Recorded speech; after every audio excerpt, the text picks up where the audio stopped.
դու պետք է որոշում կայացնես սա անելու, որովհետև դրա հաջորդ խոսքը Պողոսն ասում է, որպեսզի ձեր միտքը նորոգվի եւ գիտենաք Աստծո կամքը, ճանաչեք Աստծո կամքը, առանց Աստծուն նվիրված լինելու նրա կամքը լիարժեք երբեք չես կարողանա ճանաչել քո կյանքում, առավել եւս ուրիշ մարդկանց կյանքերի համար։ Եթե ուզում ես Աստծո կամքը ճանաչել քո կյանքի մեջ լիարժեք ձևով, պետք է նվիրումդ ուժեղացնես։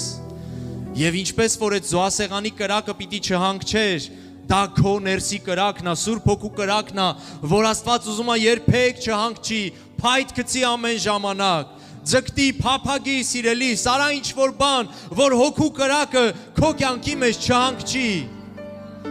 հանդերձներ այդ սպիտակ եւ գլխիդ յուղը չպակասի։